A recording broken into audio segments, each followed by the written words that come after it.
If people could take their seats and come to order, I'd like to welcome you all to this final closing rally of today's event on Alternative to the Cuts, organised by the North London People's Assembly Against Austerity.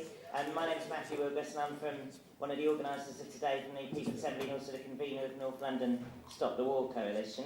For those of you who don't know, the People's Assembly brings together everyone who wants to see an end to austerity, whatever party or no party that they're in, and to demand that all politicians start to represent the views of the majority and not just those at the top. And I think we've had brilliant discussions today on a whole range of issues. We can do that from tackling the housing crisis to stopping scapegoating to scrapping Trident, and I'm sure our speakers on this final panel will add to that discussion.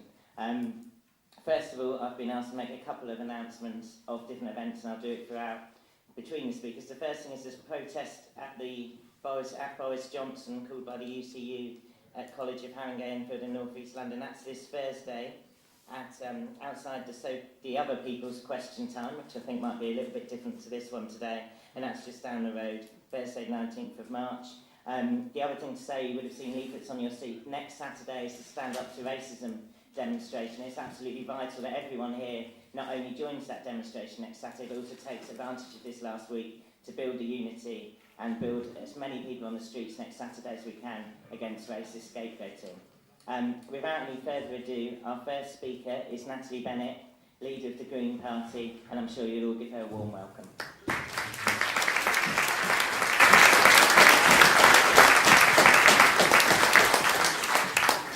Thank you very much, and it's great to be here. I'm sorry I haven't been able to be with you all day, but I've been hearing what a great, energetic, exciting day that it's been.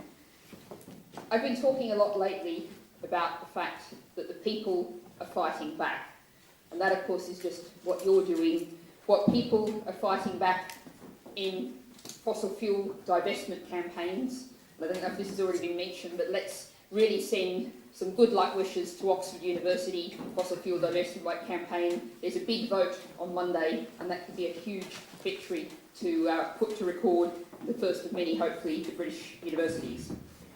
Occupy groups are fighting back. And I guess today someone sent me an email. There's a new week of action called Occupy Rupert Murdoch. I quite like that idea. I doubt that I'll have time myself, but do give it a Google and see if you can go along and get involved, because I think it sounds rather fun as well as rather a good thing to highlight. Media ownership, reform, etc. And of course it's not just here in Britain. We look around Europe as so exciting. Syriza, Podemos. There are rising movements that are saying we are not going to take the way society, the people are being treated anymore.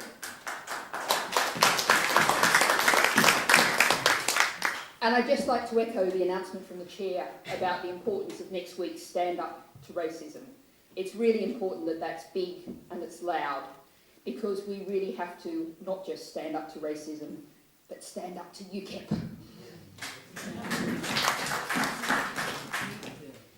But I think one of the things I was thinking about on the way here is that these movements are getting stronger, they're taking on so many important issues.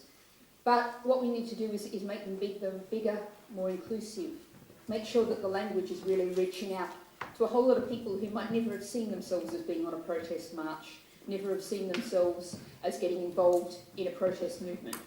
I was canvassing this afternoon with a guy who's a wine merchant, and he's only just joined the Green Party, and he said what made him join the Green Party was the fact that he had his first grandchild last year. And when that happened, he sat down and really thought about, what kind of world am I going to leave this child when this child is 60? And he didn't like the answer. So he's chosen to get involved. And that's one of the things that we really have to do, is make sure that we're really reaching out to the so many people who get that we're on the wrong track, but aren't necessarily sure what to do about it. If you look at this, there are surveys after surveys showing very much how people, when they're asked, do you think your children and grandchildren will have a better life than you have? People more and more are answering no. But what we have to do is make sure that we're offering them alternative options, alternative ways forward, alternative ways that they can really feel like taking action and making a difference. Because the fact is, we are at a real crunch point. it's very clear that our current ruling political philosophy is broken.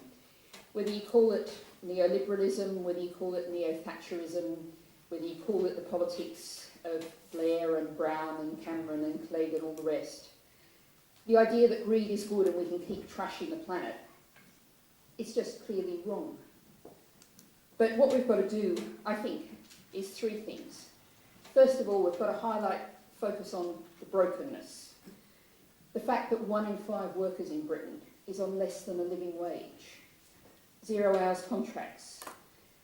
The poverty, so many children living in poverty, and the fact that we know, if we continue as we are, next year there'll be more children living in poverty, and the year after that, and the year after that. And you say that to people and say, don't you think that's wrong? And almost nobody is going to say, oh, that's fine, I can live with that. Everyone thinks it's wrong, but we've got to highlight it so they really know that's what's happening, because it's not the reality that everyone sees every day, particularly in our divided society. And I think one of the things that we can do a lot of work on and get a lot of support on, because many people have children or grandchildren, is education. And if there's one area where government policy is so very absolutely clearly going wrong, it's education.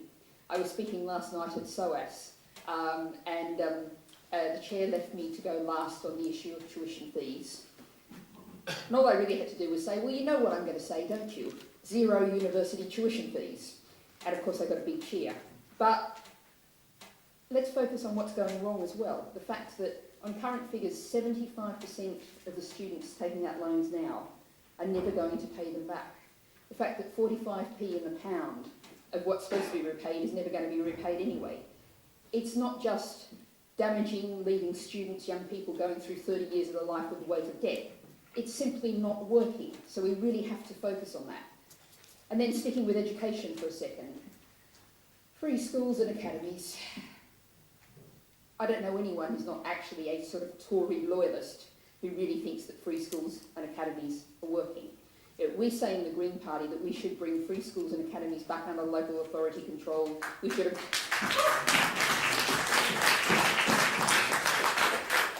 should abolish Ofsted, and that's one that, if I'm at a teaching union conference, we'll get a bigger cheer, even than anything else. We need to make our education system not an exam factory that's shoving children through exam after exam, but turn it into education for life. Education that prepares people for a fulfilling, productive, useful, worked out kind of life. And that means everything from sex and relationship education to learning about personal finance to learning about, and I had the St John's Ambulance people on to me recently, and I think it just makes such sense. Why doesn't every pupil leave school having learnt a decent amount of first aid? That could be a piece, something you learn in school that could be the most useful thing you will ever learn. Let's make sure our education system is broad and inclusive and covers the things we all need to know in our lives. So that's first of all focusing on what's going wrong. But we need to do a lot more than that. There's a lot further we need to go. And that means we need to focus on practical solutions, because we really have to offer people hope. So we're offering the practical solution of a different kind of education system. We're offering the practical solution of saying, let's not just have a minimum wage, let's actually have a living wage. Let's be in a situation, if you work full time, you will earn enough money to live on. And it's really not that radical a thing to say. I've knocked on so many doors up and down the country of all sorts of people and said, if you work full time, you should have enough money to live on. And people go, well, yeah, that's reasonable. And let's say that we need a welfare system that actually delivers for people who are in need. That's what the welfare system is supposed to be. And that's why I think one of the things we really need to stand up to and say to people, the 99%, any one of you is only one medical accident, is only one car crash, is only one company redundancy away from needing help. And if we're a decent, humane society, as I believe we really want to be, we should be offering that help and offering it gladly.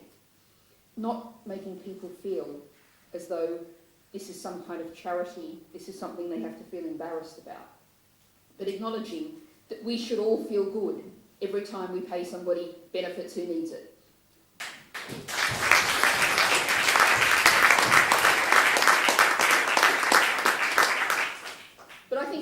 what we need is to offer that hope. And that means people who are often sitting at home feeling like, this isn't quite right, but I don't know what to do about it.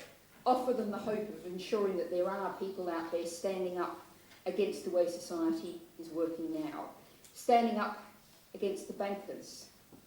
Can you believe that in 2015 we're still talking about the too big to fail banks, and we really must do something about that.